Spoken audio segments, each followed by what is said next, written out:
तो स्वागत है आपका एक नए वीडियो में। जैसा कि आपको पता है आने वाली 14 जेपीएससी प्रीलिम्स एग्ज़ाम के लिए हम लोग पेपर 1 का 50 टेस्ट और पेपर 2 का 50 टेस्ट हम लोग कवर करें। और इसी कड़ी में हम लोग पेपर 2 जो आपका टेस्ट नंबर 2 है, इसका ये थर्ड पार्ट है। पहले पार्ट में हम लोग झारखंड का इतिहास, जिसमें हम लोग नागवंशी शासन व्यवस्था को पढ़े। उसके बाद हम लोग भाग बी, जिसमें हम लोग झारखंड के आदिवासी को पढ़े। भाग सी, झारखंड की विशेष पहचान, जिसमें हम लोग जनजातियों की भाषाओं के बारे में पढ़े थे। और भाग डी, लोक साहित्य के अंतर्गत लोक चित्रकला और शिल्पकला, इसको हम लोग पहले पार्ट में कवर किए।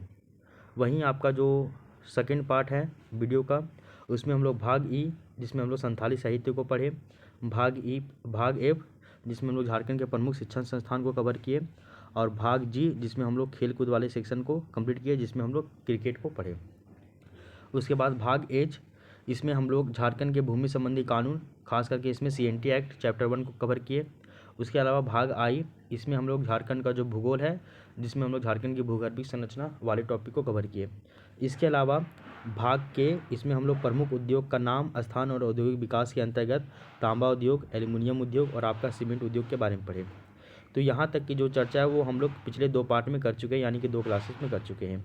आज हम लोग भाग जे, इसमें हम लोग झारखंड की औद्योगिक नीति, विस्थापन और पुनर्वास नीति तथा अन्य नीतियाँ, ये जो टॉपिक दिया हुआ है, इसमें हम लोग आज झारखंड औद्योगिक एवं निवेश प्रोत्साहन नीति 2016 इसको पढ़ेंगे।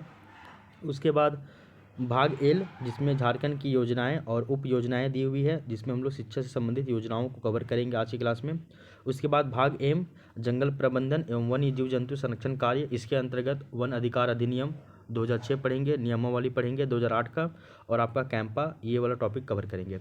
इसके बाद हम लोग भाग एन, पर्यावरण संबंधित तथ्य जो भी है, जलवायु प्रदूषण से संबंधित, उसको कवर करेंगे। और भाग ओ, जो कि आपका झारखंड में आपदा प्रबंधन से संबंधित है, इस टॉपिक को कवर करेंगे।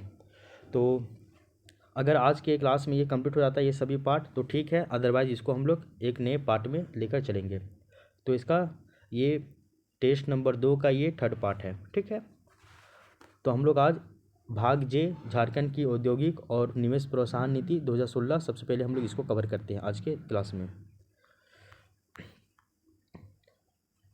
तो देखिए इसको,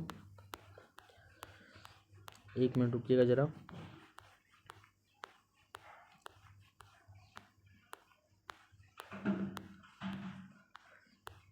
थोड़ा सा इसको स्लैश कर ले रहे हैं। ये आ गया आपका झारखंड औद्योगिक एवं निवेश प्रोत्साहन नीति 2016, ठीक है। तो हम लोग आज की क्लास में इसी को कंप्लीट करेंगे, ठीक है ना, इसी को कवर करेंगे। झारखंड औद्योगिक एवं निवेश प्रोत्साहन नीति 2016 को कवर करेंगे। तो देखा जाए तो इस नीति का जो घोषणा है वो आपका 16 फरवरी 2016 को हुआ था। ये जो झारखंड औद्योगिक और निवेश प्रोत्साहन नीति जो कि 2016 में आया था, ये 16 फरवरी 2016 को इसका घोषणा हुआ था। और ये लागू हुआ था आपका अप्रैल 2016 से लेकर 31 मार्च 2021 तक। तो ये आपका अप्रैल 2016 से लेकर 31 मार्च 2021 तक ये लागू रहा था। इसकी समयावधि जो है वो 5 वर्ष के लिए था। इसका उद्देश्य था कि राज्य में अत्याधुनिक आधारभूत संरचना की स्थापना करना है, विनिर्माण और नवाचार तकनीक को बढ़ावा देना है, औद्योगिक क्षेत्र में रोजगार के अवसर को पैदा करना है। ये इसका उद्देश्य था। इसी में देख लीजिए झारखंड एडवांटेज गवर्नमेंट.in, इसके तहत देश का पहला सिंगल विंडो पोर्टल बनाया गया था, जिसका नाम है एडवांटेज झारखंड गवर्नमेंट.in। ये देश का पहला सिंगल विंडो पोर्टल बनाया गया था। इसी में देखिएगा तो आपका एक पॉइंट पाइएगा जिसको हम लोग बोलते हैं सिंगल विंडो क्लियरेंस, ये आया था 2015 में। इसके अलावा SEZ को ऑटो तथा IT सेक्टर को यहाँ पे बढ़ावा दिया गया था। तो SEZ जिसको हम लोग बोलते हैं विशेष आर्थिक क्षेत्र, यानी कि स्पेशल इकोनॉमिक जोन, तो स्पेशल इकोनॉमिक जोन को ऑटो और IT सेक्टर को यहाँ पे बढ़ावा देना था यहाँ पे। इसके अलावा ऑटोमोबाइल उद्योग के लिए उसके विकास हेतु विशेष आर्थिक क्षेत्र यानी कि SEZ का जो विकास आदित्यपुर में किया जा रहा था। 400 एकड़ पर जो है वो IT सिटी और IT पार्क का निर्माण किया जा रहा है आदित्यपुर यहाँ पे। राज्य में 4 सॉफ्टवेयर टेक्नोलॉजी पार्क बनाए गए हैं जो कि क्रमशः धनबाद, बोकारो, देवघर और जमशेदपुर में हैं।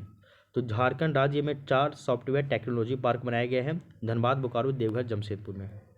चौथा इसका उद्देश्य देख लीजिए, तो झारखंड विनिवेश प्रोत्साहन बोर्ड, तो झारखंड विनिवेश प्रोत्साहन बोर्ड इसका स्थापना किया गया था, जिसको हम लोग बोलते हैं JIPB। इसके संरक्षक की बात करें तो आपका CM इसके जो है वो मुख्य संरक्षक होते हैं, उद्योग मंत्री इसके वो भी इसके संरक्षक होते हैं, और इसका जो है वो वर्ष में 2 बार इसका बैठक किया जाता है JIPB का। 5वां नंबर पॉइंट देख लीजिए इसका उद्देश्य में कि झारनेट से सभी पोर्टल को जोड़ा गया था। तो जितना भी गवर्नमेंट का पोर्टल बनाया गया था, सिंगल विंडो पोर्टल, वो सभी पोर्टल को झारनेट के साथ उसको कनेक्ट किया गया था। MSME सेक्टर के डेवलपमेंट पर जोर दिया गया था। MSME बोले तो माइक्रो स्मॉल मीडियम इंटरप्राइजेस की बात की जा रही है, और यहाँ पे 6 माइक्रो MSM क्लस्टर डेवलप किया गया था, और 40 से अधिक जो है वो आपका हैंडीक्राफ्ट यानी कि हस्तकरघा जो उद्योग ये डेवलप किया गया था। तसर रेशम पर जो है विशेष ध्यान दिया गया था, और इसके लिए जो है वो चाईबासा में बाकायदा एक उद्योग वगैरह इस्टेब्लिश किया गया था। मेक इन इंडिया कार्यक्रम पर लक्षित दृष्टिकोण हेतु देखिए कौन कौन है सो, तो ईज ऑफ डूइंग बिजनेस इसके ऊपर सुधार किया गया था मेक इन इंडिया के अंतर्गत, कार्यक्रम के अंतर्गत। शून्य प्रदूषण उत्सर्जन संयंत्र की स्थापना इसका एक लक्ष्य रखा गया था, और राज्य शिकायत निवारण समिति का, और इसका जो हेड है वो प्रधान सचिव industrial mining and geology department का है। तो बोला जा रहा है कि मेक इन इंडिया कार्यक्रम को टारगेट करने के अप्रोच से, उसके डायमेंशन से देखा जाए तो ईज ऑफ डूइंग बिजनेस इसमें सुधार करना था, और शून्य प्रदूषण उत्सर्जन संयंत्र की स्थापना करना था इसमें, जिसके लिए राज्य शिकायत निवारण समिति का भी गठन करना था। और राज्य शिकायत निवारण जो समिति है इसका हेड प्रधान सचिव होंगे, जो कि industrial mining and development department के वो सचिव होते हैं। इसके अलावा झारखंड निवेश केंद्र की बात की जाए तो इसमें आपका झारखंड भवन न्यू दिल्ली, यहाँ पे निवेश आयुक्त जो है वो हेड यहाँ पे होंगे। देखिए न्यू दिल्ली में झारखंड भवन का निर्माण किया गया था निवेश केंद्र के रूप में, झारखंड निवेश केंद्र के रूप में नई दिल्ली में झारखंड भवन बनाया गया था, और यहाँ पे जो है वो हेड होते हैं आयुक्त साहब। झारखंड इंडस्ट्रियल पार्क पॉलिसी आया था 2015 में, इसको भी ध्यान में रखिएगा आप। राज्य सामान्य औद्योगिक पार्कों के लिए परियोजना का अधिकतम ₹10 करोड़ तक औद्योगिक व्यय का अवसंरचना निर्माण करना था। बोला जा रहा है कि राज्य जो है वो आपका सामान्य औद्योगिक पार्क के लिए क्या करेगा, परियोजना का अधिकतम लगभग वो रुपया की बात की जाए तो आपका 10 करोड़ तक का औद्योगिक व्यय केवल अवसंरचना निर्माण में करेगा, इंफ्रास्ट्रक्चर को डेवलप करने में करेगा। इसके अलावा विशिष्ट और निजी औद्योगिक पार्कों के लिए 50% या फिर अधिकतम 7 करोड़ रुपए तक का जो है छूट दिया जाएगा। तो जो आपका विशिष्ट निजी औद्योगिक पार्क है इसके लिए 50% या फिर 7 करोड़ रुपए का छूट दिया जाएगा अधिकतम। इसके अलावा देख लीजिए झारखंड पर्यटन नीति 2015, इसके ऊपर भी जोर दिया गया था। ये जो है वो फिल्म उद्योग को बढ़ावा देने के लिए किया गया था, और झारखंड फिल्म नीति 2015 पर भी जोर दिया गया, और राज्य में फिल्म सिटी जो है वो आपका रामगढ़ को बनाया गया। ठीक है, यहाँ तक की बातें आपको समझ में आनी चाहिए। तो ये था आपका झारखंड औद्योगिक एवं पुनर्वास नीति 2016। तो ये आपको याद रख लेना है कि झारखंड औद्योगिक एवं निवेश प्रोत्साहन नीति 2016, इसको आप ध्यान में रख लीजिएगा। इसमें क्या क्या बातें कही गई है उसको आप थोड़ा सा ध्यान में रख लीजिएगा, और इसको बार बार आप अपने स्तर पर इसको पढ़िएगा, तभी जाकर ये आपका जो है वो क्लियर हो पाएगा, याद इसको कर पाइएगा आप, अदरवाइज ये याद नहीं रहेगा। ठीक है, यहाँ तक की बातें आपको समझ में आ गई होगी। आगे देखिए, अब हम लोग नेक्स्ट टॉपिक जो है वो शिक्षा से संबंधित योजनाओं की ओर चलते हैं। तो शिक्षा से संबंधित योजनाएं क्या क्या है वो देख लीजिए। सबसे पहले शिक्षा प्रोत्साहन योजना लाया गया था 15 नवंबर 2022 को। ठीक है, शिक्षा प्रोत्साहन योजना, और बोला गया है कि 10वीं पास विद्यार्थियों को इंजीनियरिंग करने के लिए, मेडिकल करने के लिए, क्लैट करने के लिए, होटल मैनेजमेंट करने के लिए, चार्टर्ड अकाउंटेंट की पढ़ाई करने के लिए, इन सभी में जो है प्रवेश परीक्षा की तैयारी करवाना है। ये आपका शिक्षा प्रोत्साहन नीति 2022 में ये बात कहा गया था। और इस योजना के तहत पहले वर्ष 8000 छात्रों का चयन किया जाएगा, और उन्हें प्रति माह 2500 रुपये की स्कॉलरशिप यानी कि छात्रवृत्ति दी जाएगी। छात्रों का चयन जो है वो परीक्षा के आधार पर किया जाएगा, तथा आरक्षण के नियमों का अनुपालन भी किया जाएगा। आरक्षण का जो नियम है इसका भी अनुपालन किया जाएगा, आप उससे जो है वो दूर नहीं जा सकते हैं। इसके अलावा देख लीजिए गुरुजी स्टूडेंट क्रेडिट कार्ड योजना, जो कि 15 नवंबर 2022 को ही शुरू किया गया था। अब बोला जाता है कि इस योजना के तहत डिप्लोमा, फिर आपका पोस्ट ग्रेजुएट, पीएचडी और शोध करने के लिए चयनित छात्रों को ऋण के रूप में 4% ब्याज पर 15 लाख रुपये की वित्तीय सहायता प्रदान की जाएगी।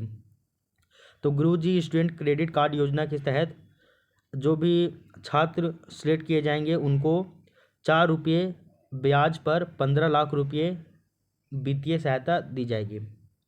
आगे देख लीजिए, योजना के तहत कोर्स शुरू होने के 1 साल के बाद ईएमआई देनी होगी। इस योजना के तहत जब आपका कोर्स शुरू होगा उसके 1 साल के बाद से आपको ईएमआई भरना होगा। जितना भी आप ईएमआई मंथली कीजिएगा या 6 महीने में कीजिएगा वो अपने अनुसार से। 15 वर्ष की अवधि में यदि छात्र के द्वारा राशि नहीं चुकाया जा सकता है तो ऐसी स्थिति में झारखंड सरकार इस राशि का वहन करेगी। तो 15 साल तक आपको ईएमआई भरना है 15 लाख रुपये का, मतलब 1 साल में आपको 1 लाख रुपये भरना है। और अगर 15 साल में भी उस स्टूडेंट के द्वारा अगर पैसा नहीं दिया गया है तो ऐसे में झारखंड सरकार इस राशि को फुलफिल करेगी। क्लियर? ये था आपका गुरुजी स्टूडेंट क्रेडिट कार्ड योजना। इसके अलावा एक और योजना चल रहा है झारखंड में शिक्षा से संबंधित, जो है आपका एकलव्य प्रशिक्षण योजना, जो कि 15 नवंबर 2022 को शुरू किया गया था। 15 नवंबर 2022 को एकलव्य प्रशिक्षण योजना शुरू किया गया है। और बोला जाता है कि इस योजना के तहत civil services, bank, SSC, railway जैसी जो भी प्रतियोगिता परीक्षाएं हैं उसकी तैयारी की जाएगी।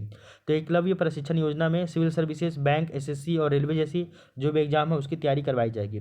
अब विद्यार्थियों को कोचिंग करने के लिए 27,000 रुपया भी दिया जाएगा और कोचिंग के बाद छात्रों को 2500 रुपया प्रति माह छात्रवृत्ति दी जाएगी। और इस योजना का लाभ उन्हीं विद्यार्थियों को, अभ्यर्थियों को मिलेगा जिनके अभिभावक आयकर दाता ना हो, यानी कि जो भी जिनके पेरेंट्स जो है वो आपका इनकम टैक्स में पेमेंट नहीं करते हो, इनकम टैक्स इनके ऊपर नहीं लगता हो, वही सब इसमें एलिजिबल हो जाएंगे। इसके अलावा एक और अभी जो है वो योजना देख लीजिए शिक्षा से संबंधित, वो है आपका कोचिंग एंड एलाइड योजना।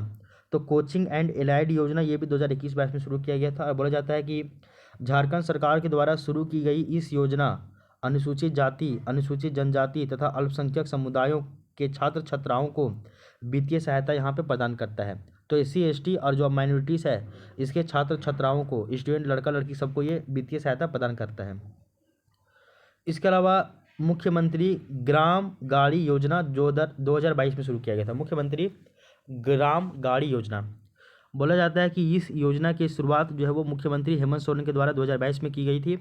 और इस योजना का जो उद्देश्य है वो छात्रों को उच्च शिक्षा के लिए अनुमंडल या फिर जिला मुख्यालय आने जाने की सुविधा प्रदान करना है। तो इस योजना का जो पर्पस था वो छात्रों को हायर एजुकेशन के लिए अनुमंडल या फिर जिला मुख्यालय आने जाने की सुविधा प्रदान करना था। और इसके लिए बेहतर चिकित्सा सुविधा के लिए शहर आने जाने के लिए परिवहन सुविधा मुहैया करवाना था तथा किसानों को उनके उपज को जो है बाजार तक पहुंचाने में भी सहायता करवाना था। और इसी योजना के अंतर्गत वैसे वाहन को शामिल किया गया जिसके चालक छोड़ अधिकतम 42 सीट हो। तो चालक को मतलब ड्राइवर को छोड़ के कम से कम उसमें 42 सीट होना चाहिए, वैसा गाड़ी को इसमें शामिल किया गया। तथा हेड टॉप या फिर सॉफ्ट टॉप का बॉडी हो। इसके तहत वरिष्ठ नागरिक, 60 साल से ऊपर, छात्र छात्राएं, नेत्रहीन और बहरा, सेवानिवृत्त सैनिक, शारीरिक रूप से 50% दिव्यांग, HIV तथा एड्स से पीड़ित या फिर विधवा पेंशन या फिर आच्छादित एवं मान्यता प्राप्त झारखंड के जो भी आंदोलनकारी, इनको वो बस भाड़ा नहीं लगेगा। ठीक ना, बस का भाड़ा नहीं लगेगा। किनको किनको, तो ये आपको बता दिया गया है। इसके अलावा झारखंड सरकार मेधावी छात्र प्रोत्साहन योजना चलाया जा रहा है। 2022-2023 में स्टार्ट किया गया था झारखंड सरकार मेधावी छात्र प्रोत्साहन योजना।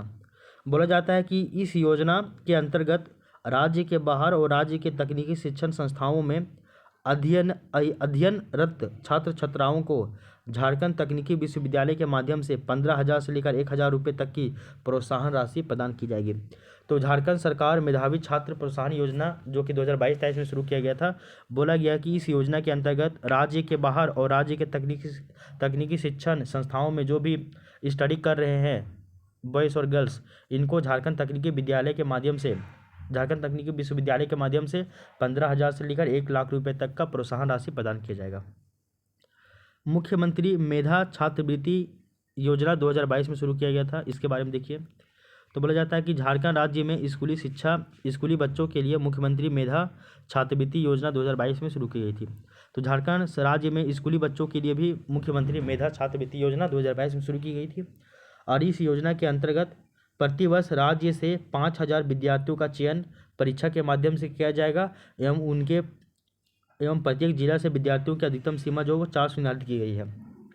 तो बताया जाता है कि एक जिला से मैक्सिमम 400 आपका बच्चा रहेगा और झारखंड में 24 जिला है। इस तरह से देखिएगा आप तो लगभग मैक्सिमम 5,000 बच्चों का चयन किया जाएगा और उसको जो है वो पैसा दिया जाएगा। फिर बोला जाता है कि कक्षा 9 से कक्षा 12 तक के ऐसे छात्रों को जिन्होंने परीक्षा में न्यूनतम 60% अंक प्राप्त किए हों उनको 12,000 रुपये वार्षिक छात्रवृत्ति दिया जाएगा। और आवासीय विद्यालयों या फिर आकांक्षा के छात्रों को लगभग 50% राशि जो है वो दी जाएगी। इसके अलावा देख लीजिए एक और योजना है प्री एवं पोस्ट मैट्रिक छात्रवृत्ति योजना। प्री एवं पोस्ट मैट्रिक छात्रवृत्ति योजना, इसके तहत इस योजना का जो है मुख्य उद्देश्य वो छात्र छात्राओं की शिक्षा में अधिक से अधिक भागीदारी को सुनिश्चित करना है और शिक्षा के समान अवसर प्रदान करना है और शिक्षा के लिए प्रोत्साहन तथा ड्रॉप आउट इसको जो रोकना है। ड्रॉप आउट की संख्या भी बहुत ज़्यादा है। और इस योजना के तहत राज्य के लगभग 35 लाख छात्र छात्रा को इसमें शामिल किया जाएंगे। और वैसे छात्र छात्रा जो झारखंड राज्य में अवस्थित राज्य सरकार के विद्यालयों में अध्ययनरत है इस योजना से लाभान्वित होंगे। ये उनके पात्र यानी कि एलिजिबल होंगे और छात्रवृत्ति का भुगतान जो है वो सीधे बैंक खाता में जाएगा यानी कि डीबीटी के माध्यम से डायरेक्ट बेनिफिट ट्रांसफ़र। एक आपका देख लीजिए सिविल सेवा प्रोत्साहन योजना 2021-2022 में शुरू किया गया था। अब बोला जाता है कि इस योजना के तहत अनुसूचित जाति अनुसूचित जनजाति वर्ग के जो भी अभ्यर्थी है उनको यूपीएससी की प्रारंभिक परीक्षा उत्तीर्ण करने पर 1 लाख रुपये की सहायता जो है प्रदान की जाती है। तो जो भी एससी है एसटी है उस कैटेगरी के जो भी बच्चे हैं जो कि यूपीएससी का पीटी पास कर लेंगे उनको 1 लाख रुपये जो है वो आपका सहायता राशि के रूप में दी जाएगी। आगे देख लीजिए आदर्श ग्राम योजना 2021 और 2022। इसमें बोला जा रहा है कि इस योजना के तहत झारखंड के 80 जिला स्तरीय विद्यालयों को उत्कृष्ट विद्यालय और 325 प्रखंड स्तरीय आदर्श विद्यालयों को और साथ ही साथ कुल 4,091 पंचायत स्तरीय विद्यालयों को आदर्श विद्यालय के रूप में विकसित किया जाएगा। तो आदर्श ग्राम योजना 2021-22 में शुरू किया गया था। इसमें बोला गया था कि जिला लेवल पे 80 गो विद्यालय, प्रखंड लेवल पे 325 गो विद्यालय और पंचायत स्तर पे लगभग 4,051 विद्यालय को आदर्श विद्यालय के रूप में विकसित किया जाएगा। और इस हेतु इन विद्यालयों में उत्कृष्ट आधारभूत संरचना, विषय आधारित शिक्षक की व्यवस्था, डिजिटल शिक्षा, विज्ञान प्रयोगशाला, कंप्यूटर लैब, व्यवसायिक शिक्षा आदि की व्यवस्था भी सुनिश्चित की जाएगी। इसके अलावा देख लीजिए उपरोक्त के साथ साथ केंद्रीय विद्यालय के तर्ज पर सीबीएसई से संबद्धता प्राप्त करते हुए इन विद्यालयों में अंग्रेजी माध्यम से भी शिक्षा सुविधा उपलब्ध करवाई जाएगी। तो इंग्लिश मीडियम में पढ़ाया होगा सीबीएसई पैटर्न पे।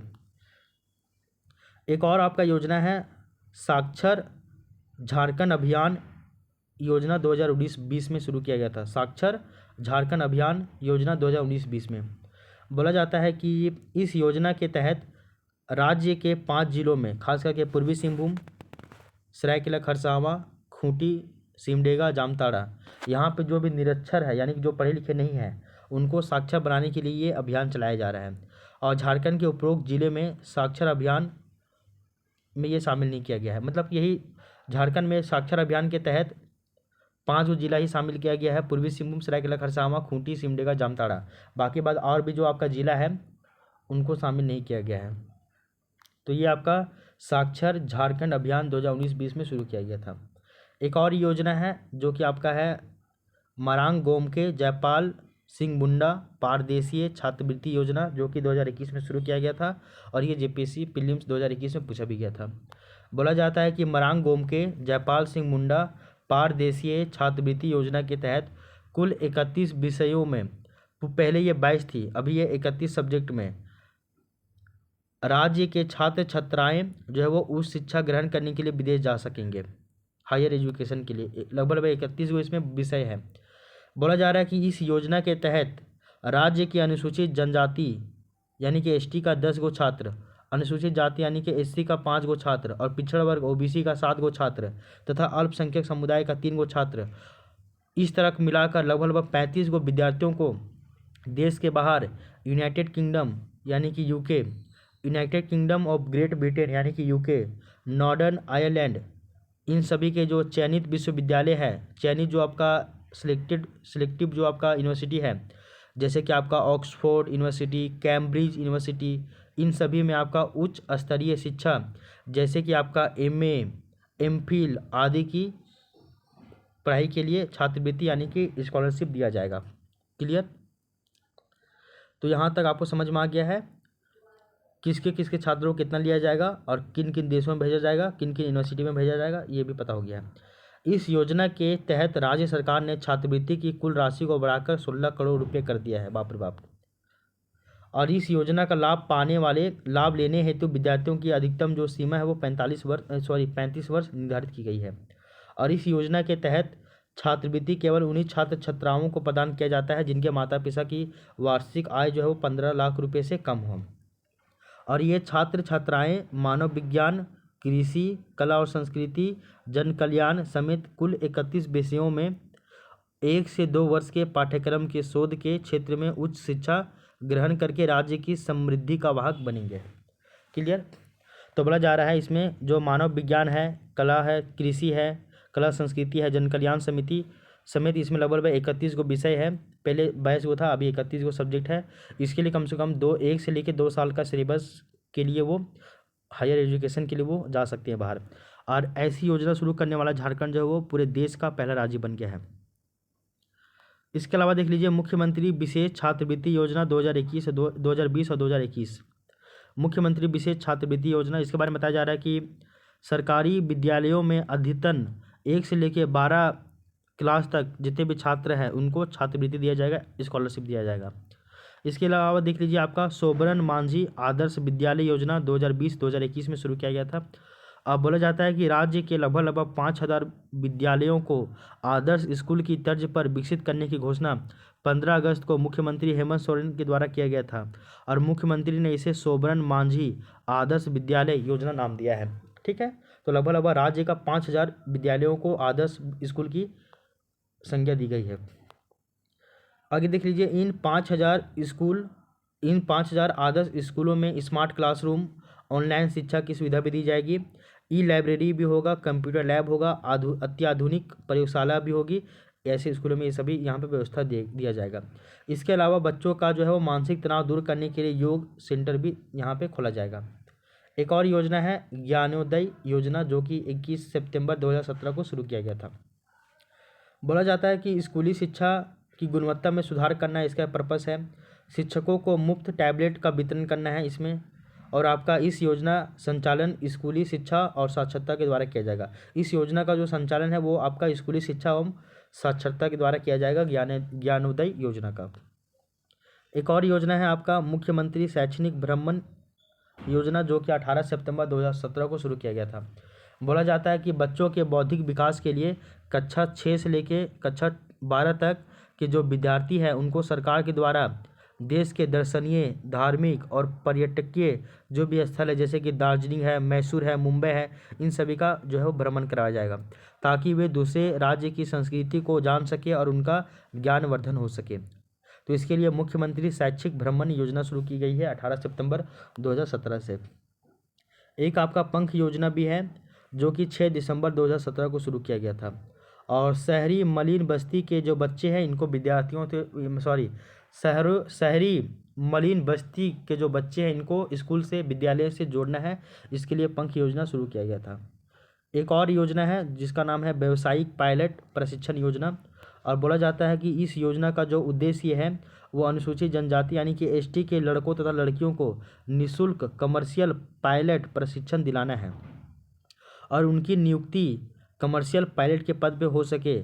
इसके अलावा अंबेडकर तकनीकी छात्रवृत्ति योजना, इस योजना के द्वारा झारखंड राज्य से बाहर तकनीकी शिक्षा प्राप्त कर रहे झारखंड के एसटी जाति के जो भी बच्चे हैं इन सभी को वित्तीय सहायता भी दी जाएगी। तो व्यवसायिक पायलट प्रशिक्षण योजना, इसके तहत जो आपका अनुसूचित जनजाति के जो भी लड़का लड़की है इनको एकदम फ्री में कमर्शियल पायलट प्रशिक्षण दिया जाएगा और उनका जो डायरेक्ट नियुक्ति जो है वो कमर्शियल पायलट के रूप में किया भी जाएगा। एक और योजना है साइकिल वितरण योजना, जो कि आपका 1 अप्रैल 2002 को शुरू किया गया था। बोला जाता है कि SC ST अल्पसंख्यक समुदाय तथा गरीब वर्ग जो कि आपका BPL से नीचे यानी कि बिफोर पॉवर्टी लाइन से जो भी नीचे हैं, जो भी जीवन यापन कर रहे हैं, उन छात्राओं को विद्यालय जाने के लिए प्रोत्साहित करना है, क्योंकि उनको वहाँ पे साइकिल मिलेगा। तो साइकिल वितरण योजना ये 2002 में शुरू किया गया था, 1 अप्रैल 2002 को ही। इसके अलावा नेक्स्ट योजना देख लीजिए जो है आपका पोषक आपूर्ति योजना, ये भी आपका 1 अप्रैल 2002 को ही शुरू किया गया था। बोला जाता है कि सरकारी विद्यालयों में अध्ययनरत अनुसूचित जनजाति यानी ST और अनुसूचित जाति यानी कि SC, इन सभी छात्राओं को निःशुल्क पोषक उपलब्ध करवाना है, यानी एक तरह से मिड डे मील। नेक्स्ट देख लीजिए आपका एक और योजना है जिसका नाम है बिरसा मुंडा छात्रवृत्ति तकनीकी योजना, जो कि 1 अप्रैल 2001 को शुरू किया गया था। बोला जाता है कि झारखंड से बाहर तकनीकी शिक्षा जैसे कि इंजीनियरिंग, मेडिकल आदि का जो भी पढ़ाई कर रहा है, वैसे जो भी आदिवासी लोग हैं, ST लोग हैं, इनके छात्र छात्राओं को वित्तीय सहायता प्रदान किया जाएगा इसके माध्यम से। तो ये आपका शिक्षा से संबंधित जितना भी योजना झारखंड में चल रहा है, पुराने से लेके नए तक, ये सभी आपको यहाँ पे पढ़ा दिया गया है। कम से कम यहाँ पे आपका 20 गो योजना होगा, 15 से 20 गो योजना होगा केवल शिक्षा से संबंधित, और आप इन सभी योजनाओं को जो है वो अपने स्तर पे कंप्लीट कीजिएगा। ठीक है, बार बार अगेन एंड अगेन पढ़िएगा और यहाँ पे इसको रिवीजन कर लीजिएगा, तो फिर आपको ये कहीं भी दिक्कत नहीं होगा। ठीक है, आगे देखिए। अब हम लोग एक नए टॉपिक की ओर चलते हैं जो कि है आपका वन अधिकार अधिनियम 2006। उसके अलावा नियमावली 2008 की पढ़ेंगे और इसी में हम लोग कैंपा के बारे में भी देख लेते हैं। सबसे पहले हम लोग वन अधिकार अधिनियम 2006 और नियमावली 2008 के बारे में देखेंगे। इस अधिनियम का उद्देश्य क्या वो जान लीजिए। तो बोला जाता है कि अनुसूचित जनजाति एवं अन्य परंपरागत वनवासियों पर हुए ऐतिहासिक अन्याय को समाप्त करना है।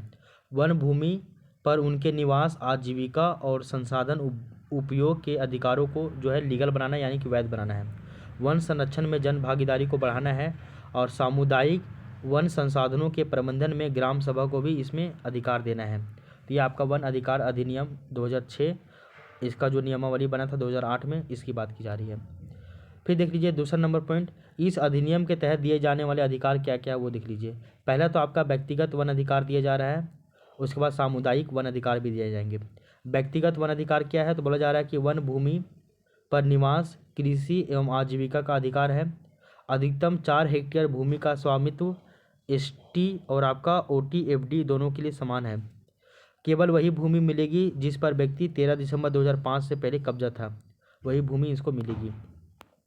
सामुदायिक वन अधिकार क्या है, तो लकड़ी, चारा, जंगली फल, मधु, तेंदुपत्ता, औषधीय पौधों की, इन सभी का अधिकार आपको है, आप जाके तोड़ सकते हैं, किसी भी तरह का आपके ऊपर दंड नहीं लगाया जाएगा। सामुदायिक उपयोग जैसे कि चारागाह, जल स्रोत, धार्मिक स्थल, इन सभी का आपको अधिकार है। तीसरा C देखिए, सामुदायिक वन संसाधन अधिकार। तो बोला जाता है कि पूरे ग्राम समुदाय को अपने वन क्षेत्र को संरक्षित करने, प्रबंधित करने एवं उसका उपयोग करने का अधिकार है। FRA का सबसे महत्वपूर्ण हिस्सा माना जाता है ये। पात्रता यानी कि एलिजिबिलिटी कौन कौन है वन अधिकार अधिनियम 2006 के अंतर्गत। पहला है आपका ST, इसका शर्त बताया जा रहा है कि व्यक्ति अनुसूचित जनजाति का सदस्य हो और 13 दिसंबर 2005 से पहले वो वन में निवास करता हो। इसके अलावा वो जीवन निर्वाह जो है वो उसका वनों पर ही निर्भर हो। अन्य परंपरागत वन निवासी जिसको हम लोग बोलते हैं OT FD, तो अन्य परंपरागत वन निवासी इसको बोलते हैं हम लोग OT FD। इसके लिए शर्त है कि ये आपका ST में शामिल नहीं हो, कम से कम 3 पीढ़ी लगभग 75 साल वन में ये निवास किए हुए हैं, ये साबित करना होगा उसको, और इनका भी जो जीविका है वो आपका वनों पर ही निर्भर होना चाहिए। फिर देख लीजिए ग्राम सभा की क्या भूमिका है, तो बोला जा रहा है ग्राम सभा इस अधिनियम की मुख्य इकाई है। और ग्राम सभा के अधिकार देखिए, तो ये दावों को स्वीकार करना, सत्यापन और अनुमोदन करना, वन संरक्षण समिति का गठन करना, मामूली वन अपराधों में बिना समिति की अनुमति का कोई भी मुकदमा नहीं चलेगा, वन अपराधों की कार्यवाही समिति की अनुशंसा पर होगी, और सामुदायिक वन संसाधनों का प्रबंधन करना, ये सभी ग्राम सभा के अधिकार है। एक आवा दावा प्रक्रिया क्या है देख लीजिए। दावा प्रक्रिया कैसे कर सकते हैं आप, तो एक ग्राम सभा में दावा आवेदन सबसे पहले आपको जमा करना पड़ेगा। दूसरा नंबर पॉइंट कि वन अधिकार जो है समिति जैसे कि FRC है, इसके द्वारा फिर जांच होगा, सत्यापन होगा। तीसरा नंबर रिपोर्ट होगा उपमंडल स्तरीय यानी उपमंडल स्तरीय समिति जिसको हम बोलते हैं SDLC, इसको पहले भेजा जाएगा। उसके बाद अंतिम अनुमोदन जो है वो आपका जिला स्तरीय समिति यानी कि DLC को भेजा जाएगा। उसके बाद राज्य स्तर पे SLSC निगरानी करता है या रखता है। छठा नंबर देखिए कि इस अधिनियम के अंतर्गत महत्वपूर्ण संस्थाएं कौन कौन बनी है वो देख लीजिए। सबसे पहले ग्राम सभा बनी है जो कि दावा स्वीकार करती है और सत्यापन करती है। वन अधिकार समिति बनी है FRC जो कि जमीनी जांच करती है। SDLC बनी है जिसको हम लोग सब डिविजनल लेवल कमेटी कहते हैं जो कि रिपोर्ट और अनुशंसा ये जारी करती है। इसके अलावा DLC बनी है जो कि आपका डिस्ट्रिक्ट लेवल कमेटी है जो कि आपका अंतिम निर्णय देती है।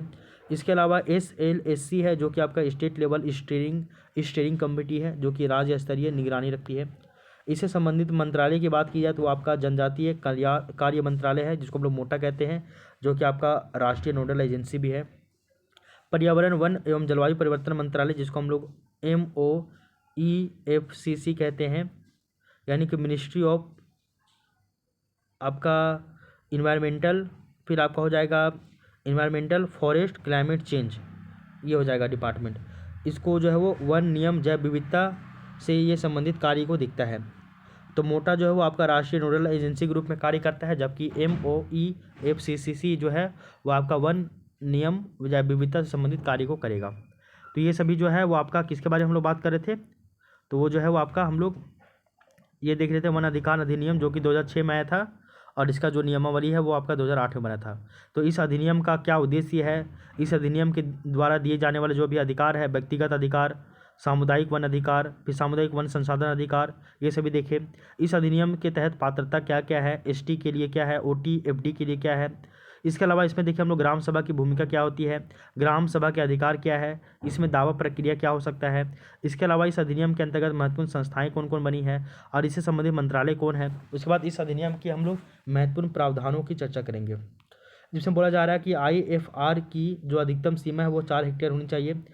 अधिकार केवल जो है वो 13 दिसंबर 2005 से पहले कब्जे पर होना चाहिए। 2008 में पहली बार इसके लिए जो नियमावली बनाई थी और ग्राम सभा को अत्यधिक शक्तियाँ दी गई है। और CFRR के तहत समुदाय स्वयं वन प्रबंधक कर सकता है। और आपका हिस्टोरिक इनजस्टिस शब्द अधिनियम की प्रस्तावना में जो है वो यूज किया गया है, हिस्टोरिक इनजस्टिस। इसके अलावा अधिनियम लागू होने की तिथि जो है 31 दिसंबर 2007 से जो है वो आपका स्टार्ट हो जाएगा। हिस्टोरिक इनजस्टिस यानी कि ऐतिहासिक रूप से जिनके साथ अन्याय हुआ है, ये शब्द प्रस्तावना में जो है वो उल्लेख हुआ है। आगे देख लीजिए FRA के क्या क्या लाभ है वो देख लीजिए। तो ये आदिवासियों और वनवासियों को वैध भूमि अधिकार देता है। इसके अलावा वन उपज पर समुदाय का अधिकार जो है वो मजबूत करता है। संरक्षण प्लस आजीविका दोनों को ये संतुलन बनाता है। वन संसाधन प्रबंधन में ग्राम सभा की भागीदारी को भी ये सुनिश्चित करता है। इसके बाद नेक्स्ट हम लोग एक टॉपिक पढ़ेंगे जिसका नाम है कैंपा।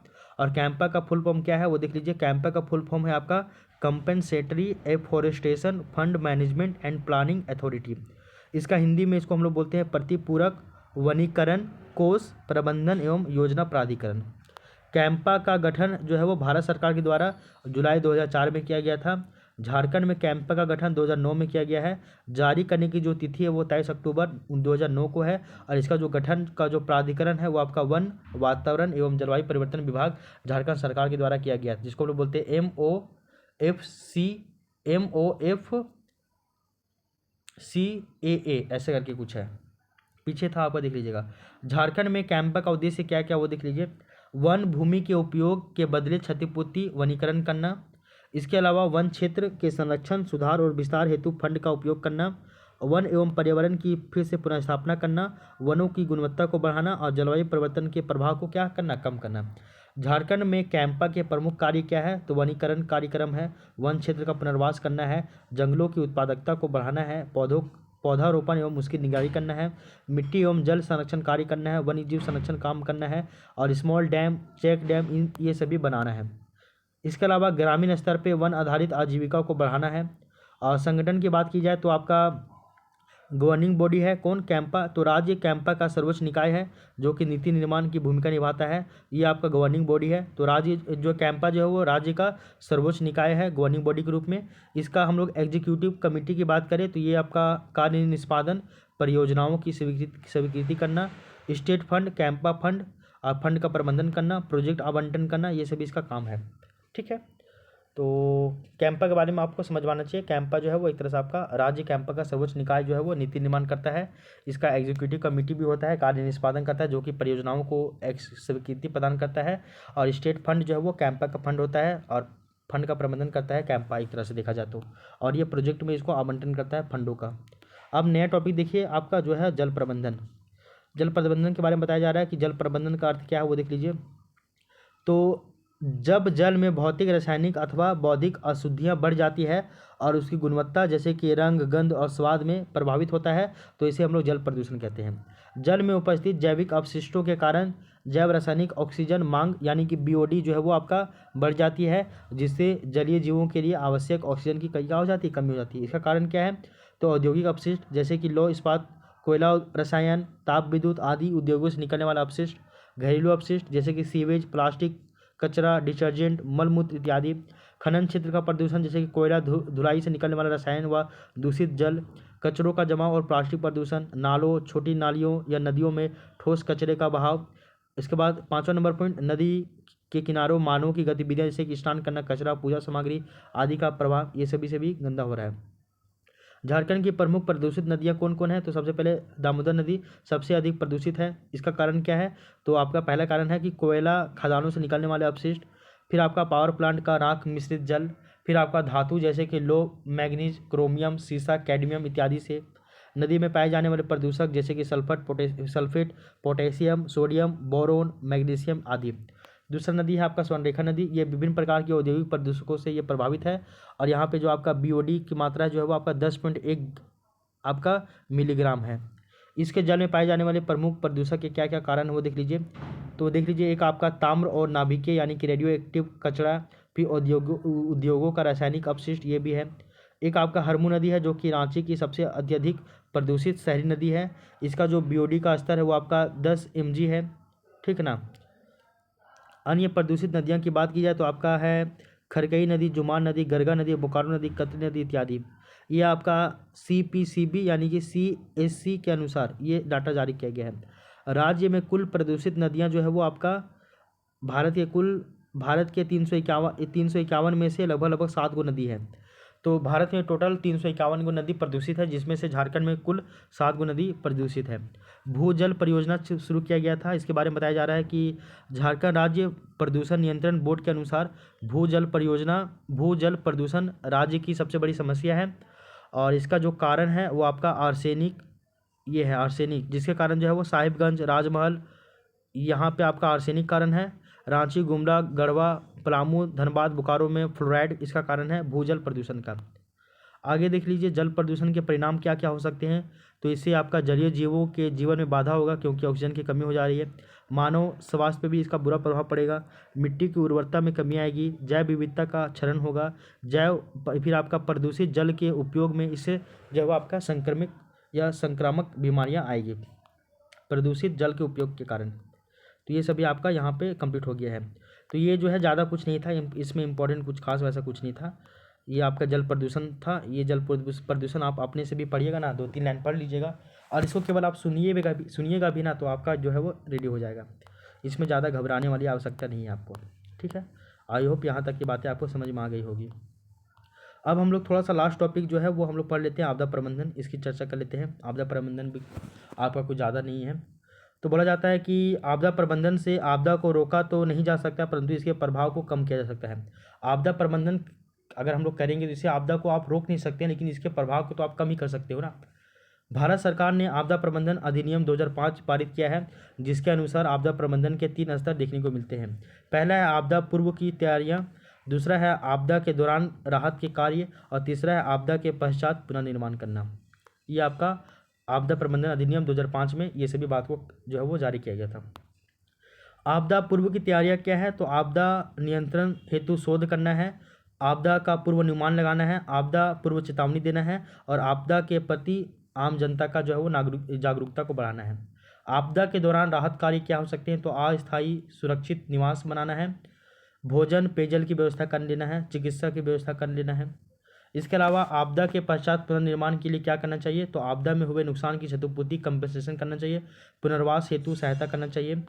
आगे देख लीजिए, आपदा प्रबंधन अधिनियम 2005 में राष्ट्रीय स्तर पे, राज्य स्तर पे और आपका स्थानीय स्तर पे अवसंरचना के विकास का जो है वो प्रावधान किया गया है। और इसी अधिनियम के तहत झारखंड में स्थापित संस्थानों का भी विवरण जो है वो इस प्रकार दिया गया है। जैसे कि झारखंड राज्य आपदा प्रबंधन प्राधिकरण, जिसको बोलते हैं हम लोग झारखंड स्टेट आपका डिजास्टर मैनेजमेंट एक्ट या अथॉरिटी बना था, जो कि आपका 2010 में बना था, 28 मई 2010 को। तो JSDMA इसका गठन 28 मई 2010 को किया गया था। अब बोला जाता है कि आपदा प्रबंधन अधिनियम 2005 की जो धारा है, धारा 14 क्लॉज 1, इसके अनुसार आपदा प्रबंधन अधिनियम 2005 की धारा 14 क्लॉज 1 के अनुसार राज्यपाल को एक राज्य आपदा प्रबंधन प्राधिकरण गठन करने की शक्ति दी गई है, JSDMA। इसके अध्यक्ष प्लस इसका वो अध्यक्ष होगा और अधिकतम जो इसका सदस्य होगा वो आपका 9 को होगा। अध्यक्ष इसके हमेशा मुख्यमंत्री साहब भी होंगे और कार्यकारी समिति का जो अध्यक्ष है वो आपका मुख्य सचिव होगा। अक्टूबर 2004 में झारखंड राज्य आपदा विभाग का गठन किया गया था। झारखंड राज्य में आपदा विभाग का गठन किया गया था अक्टूबर 2004 में। उसके बाद 2009 में आपदा प्रबंधन विभाग के द्वारा राज्य आपदा प्रबंधन योजना तैयार की गई थी 2009 में। तो 2009 में आपदा प्रबंधन विभाग के द्वारा, पहले तो आपका झारखंड राज्य आपदा विभाग बना 2004 में, फिर आपदा प्रबंधन विभाग के द्वारा 2009 में आपदा प्रबंधन योजना तैयार की गई। उसके बाद झारखंड में 2011 में राज्य योजना का जो है वो ड्राफ्ट तैयार किया गया और इसके अंतर्गत राज्य के आपदा का जो है वो वर्गीकरण किया गया और प्रभावित क्षेत्रों और उसके नियंत्रण हेतु जो प्रयास उसके जो है वो वहाँ पे सुझाए गए, यानी कि उसका रिकमेंडेशन दिया गया। और इसमें 2019 में भी कुछ संशोधन किए गए थे। आगे देख लीजिए, राज्य के कुछ शिक्षण संस्थाओं और अन्य संस्थाओं के द्वारा कुछ प्रयास किए जाते हैं, वो देख लीजिए। तो राज्य के कुछ शिक्षण संस्थाओं और अन्य संस्थाओं के द्वारा क्या क्या प्रयास किए जाते हैं वो देख लीजिए। सूखा आपदा की जानकारी बिरसा कृषि विश्वविद्यालय इसके द्वारा दिया जाता है। और खनन आपदा इसकी जानकारी Indian school of mines Dhanbad के द्वारा दिया जाता है और यही जो है वो इसके लिए प्रयास भी करता है इसको कैसे सुधार किया जाए। भूकंप आपदा इसके लिए बिरला इंस्टीट्यूट ऑफ टेक्नोलॉजी बनाया गया है। औद्योगिक आपदा के लिए मैकॉन रांची है। और श्री कृष्ण लोक प्रशासन संस्थान, जिसको हम लोग स्कीपा कहते हैं, ये रांची में है। 2005 में इसे अधिकारियों को आपदा प्रबंधन की ट्रेनिंग दी जाती है। तो यहाँ पर जो है वो स्कीपा में जो भी अधिकारी है आपदा प्रबंधन का, उसको यहाँ पर ट्रेनिंग दी जाएगा। और ये आपका अगर यहाँ पे पूछा गया था JPSC में 2024 में भी। और स्कीपा में भी आपका जो है वो आपका JPSC का भी ट्रेनिंग दिया जाएगा BDO साहब का। ठीक है, आगे देख लीजिए। राजकीय ग्रामीण विकास संस्थान, ये जो है रांची में है और इसमें राज्य सरकार के अन्य कर्मचारियों, पंचायत चुनाव में चुने हुए प्रतिनिधियों, स्वयं सेवक संस्थानों आदि के सदस्यों को आपदा प्रबंधन की ट्रेनिंग दी जाती है। तो आपका जो राजकीय ग्रामीण विकास संस्थान जो है रांची में, यहाँ पे ट्रेनिंग दिया जाता है किनको ये यहाँ पे हम लोग देख चुके हैं। इसके अलावा देख लीजिए, एक होता है आपका JSAC, इसका फुल फॉर्म होता है झारखंड स्पेस एप्लीकेशन सेंटर। इसे बाढ़, सूखा और वनों में आग संबंधी आपदा में उचित मूल्यांकन हेतु रिमोट सेंसिंग डाटा उपलब्ध कराने की जिम्मेदारी सौंपी गई है। किसको? JSAC को। आगे देख लीजिए, स्टेट डिजास्टर रिलीफ फंड यानी कि SDRF, राज्य आपदा मोचन निधि 75% केंद्र और राज्य की 25% यहाँ पे जो है वो आपका हिस्सेदारी रहेगा। तो स्टेट डिजास्टर रिलीफ फंड यानी कि SDRF के तहत केंद्र पैसा लगाएगा 75% और राज्य पैसा लगाएगा 25%। NDRF यानी कि राष्ट्रीय आपदा कार्यवाही बल यानी कि नेशनल डिजास्टर रिलीफ फोर्स, इसका गठन 2006 में किया गया था और राष्ट्रीय आपदा प्रबंधन अधिनियम 2005 में आया था।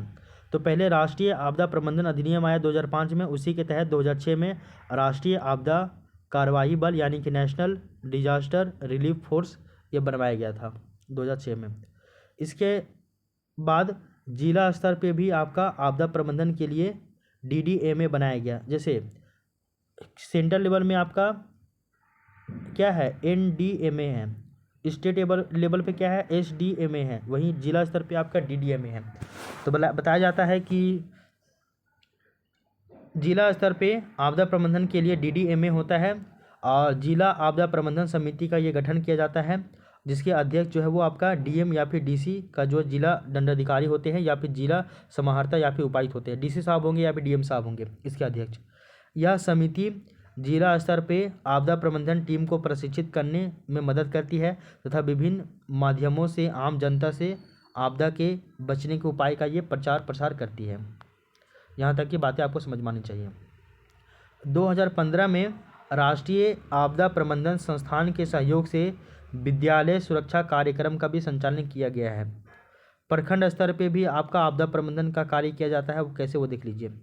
प्रखंड स्तर पे जो आपदा प्रबंधन होते हैं इसके अध्यक्ष आपके BDO साहब होते हैं यानी कि प्रखंड विकास पदाधिकारी, और ग्राम स्तर पे भी आपका आपदा प्रबंधन होता है जिसके अध्यक्ष मुखिया साहब होते हैं। क्लियर। तो ये यहाँ तक की बातें हैं और ये भी जो है वो आपका ये वाला जो टॉपिक है ये भी आपका कंप्लीट हो जाता है। तो इसमें क्या क्या देखिए हम लोग एक बार इसको फिर से रिकॉल कर लेते हैं थोड़ा सा। आपदा प्रबंधन के अंतर्गत हम लोग जाने कि सबसे पहले तो आपका आपदा प्रबंधन अधिनियम आया था 2005 में। उसके अनुसार 3 स्तर पे जो है वो आपका तैयारी किया जाता है, एक आपदा आने से पहले, एक आपदा आने के दौरान और एक आपका आपदा आने के पश्चात पुनर्निर्माण का कार्य। उसके बाद हम लोग देखिए कि आपका जो आपदा प्रबंधन अधिनियम आया था 2005 में, इसके आधार पे ही नेशनल लेवल पे यानी कि राष्ट्रीय स्तर पे, फिर आपका स्टेट लेवल पे यानी कि राज्य स्तर पे और स्थानीय स्तर पे यानी कि लोकल लेवल पे जो है वो अवसंरचना यानी इंफ्रास्ट्रक्चर का जो है विकास किया गया है। और इसी के तहत हम लोग देखते हैं कि सबसे पहले आपका नेशनल लेवल में आपका NDMA का गठन किया गया था, वो यहाँ पे हम लोग नहीं पढ़े, वो आप अलग से पढ़ लीजिएगा। तो हम लोग यहाँ पे केवल पढ़े हैं झारखंड राज्य आपदा प्रबंधन प्राधिकरण, जिसकी हम बोलते हैं JSDMA। तो ये आपका राज्य स्तर पे है। इसमें क्या क्या है क्या नहीं है वो हम लोग देख लिए। उसके बाद हम लोग देखिए कि राज्य के कुछ शिक्षा संस्थाओं के द्वारा क्या क्या प्रयास किए जाते हैं वो देखिए हम लोग। उसके बाद आपका हम लोग देखिए कि आपका JSEC का काम क्या है वो देखिए हम लोग। फिर हम लोग देखिए कि राजकीय ग्रामीण विकास संस्थान इसका क्या काम है वो देखिए। उसके बाद जिला स्तर पे जो आपदा प्रबंधन है वो हम लोग जाने। उसके बाद आपका ब्लॉक स्तर पे जो आपदा प्रबंधन क्या है वो हम लोग देखें। उसके बाद हम लोग ग्राम स्तर पे जो आपदा प्रबंधन है वो हम लोग जाने। और राष्ट्रीय स्तर पे जो आपका आपदा प्रबंधन है वो यहाँ पे नहीं दिया हुआ है, हम आपको बार बार बोल रहे हैं, वो आप खुद से पढ़ लीजिएगा, ज़्यादा नहीं है, थोड़ा सा है, 2-3 पेज का होगा, आप उसको पढ़ लीजिएगा। राष्ट्रीय स्तर पे जो है वो आपदा प्रबंधन। इस तरह से अगर हम लोग देखें तो ये आपका जो 14 JPSC CSE प्रीलिम्स पेपर 2 का जो टेस्ट नंबर 2 है ये आपका टोटल 3 पार्ट में कवर हो गया है। हम लोग टारगेट रखे थे कि आपका 4 पार्ट में कवर करेंगे, लेकिन इसको हम लोग इतना फास्ट में पढ़े ना कि आपका 3 ही वीडियो में कंप्लीट हो गया है। ठीक है, देखिए इसमें क्या क्या हम लोग पढ़े हैं वो एक बार हम लोग इसको रिकॉल कर लेते हैं। रिकॉल क्या हम लोग देख लेते हैं किन किन टॉपिक्स को इसमें हम लोग पढ़े हैं, क्योंकि फिर आपको जो है वो आसानी हो जाएगी। ठीक है, तो अगर हम लोग देखें, ये रहा आपका, रुकिए ज़रा सा 1 मिनट। सबसे पहले तो हम लोग पहले पार्ट में भाग A नागवंशी शासन व्यवस्था, भाग B झारखंड के आदिवासी, भाग C जनजातियों की भाषाएं, भाग D लोक चित्रकला और शिल्पकला, इसको हम लोग कंप्लीट किए। ये आपका भाग A से लेकर भाग D तक जो है वो हम लोग पहले वीडियो में कंप्लीट किए, पहला पार्ट। दूसरा पार्ट में हम लोग झारखंड की जो है वो साहित्य और साहित्यकार देखे, जिसमें हम लोग संथाली साहित्य कवर किए। इसके अलावा झारखंड के प्रमुख शिक्षण संस्थान पढ़े। झारखंड में हम लोग खेलकूद वाले सेक्शन में क्रिकेट को पढ़े। भूमि संबंधी कानून में हम लोग CNT एक्ट का जो चैप्टर 1 है उसको पढ़े। झारखंड के भूगोल में हम लोग झारखंड का भूगर्भीय संरचना देखें। उसके अलावा हम लोग प्रमुख उद्योग के नाम और ये सभी में हम लोग जो है तांबा उद्योग, एल्युमिनियम उद्योग और आपका सीमेंट उद्योग के बारे में पढ़े। यानी कि यहाँ से लेकर यहाँ तक का जो है वो चर्चा हम लोग, यहाँ से लेकर यहाँ तक का जो चर्चा है वो हम लोग एक वीडियो में किए। उसके बाद भाग K से यहाँ से लेके भाग L, जिसमें हम लोग झारखंड की योजनाएं और आपका उप योजनाएं पढ़े। इसी में हम लोग झारखंड की जो है वो झारखंड के औद्योगिक नीति और प्रोत्साहन नीति 2016 भी पढ़ लिए थे। उसके बाद भाग एम आपका जो है वन अधिकार अधिनियम 2006 तथा नियमावली 2008 पढ़े और कैंपा भी पढ़े। इसके अलावा भाग एन में हम लोग पर्यावरण संबंधी तथ्य देखिए, जिसमें हम लोग जल प्रदूषण को पढ़े। उसके अलावा झारखंड में आपदा प्रबंधन को पढ़े, इस वाले टॉपिक को। तो यहाँ से लेके यहाँ तक का जो है वो हम लोग आज के पार्ट में, आज के वीडियो में हम लोग कवर किए हैं। तो ये जो आपका टेस्ट नंबर 2 है, ये आपका टोटल तीन पार्ट में कवर हो गया है। तो अब ज़्यादा आपको घबराने की आवश्यकता नहीं है, ये 3 पार्ट में हम लोग आज इस टॉपिक को कवर किए हैं। बस आप बार बार वीडियो को अगेन एंड अगेन देखते रहिएगा, आपको ज़्यादा घबराने की आवश्यकता नहीं होगी और आप बहुत ही बेहतरीन तरीके से इसको कवर कर ले जाइएगा, ठीक है। आप इसको पहले वीडियो को जो है नोट्स को याद कीजिए, नोट्स को याद करने के बाद वीडियो को देखिए और इसको अपने स्तर पे जो है वो आप रिवीजन कीजिए। आपको ज़्यादा घबराने की आवश्यकता नहीं होगी, कहीं भी कोई भी परेशानी नहीं होगा। तो इस तरह से हम लोग जो आने वाली जो 14 जेपीएससी है, इसके लिए हम लोग 100 टेस्ट का जो है सीरीज इसको स्टार्ट किए थे, जिसमें पेपर 1 का 100 गो टेस्ट, पेपर 1 का 50 गो टेस्ट और पेपर 2 जो कि आपका झारखंड स्पेशल, इसका भी हम लोग 50 टेस्ट कवर करेंगे। इसमें से देखिए तो जो आपका पेपर 1 है, इसमें टेस्ट नंबर 1 4 गो पार्ट में, फिर टेस्ट नंबर 2 ये भी 4 गो पार्ट में कंप्लीट हो गया है। उसी कड़ी में अगर हम लोग देखें तो जो पेपर 2 है, इसमें भी पहला टेस्ट 4 पार्ट में और दूसरा टेस्ट ये आपका 3 पार्ट में कवर हो गया है। तो अब हम लोग आने वाले वीडियो में जो है वो आपका नेक्स्ट हम लोग टेस्ट को कवर करेंगे। तो इस क्लास को हम लोग यहीं तक रहने देते हैं, अब हम लोग मिलते हैं नेक्स्ट वीडियो में। तो तब तक के लिए thank you, take care, bye bye, आपका दिन शुभ हो।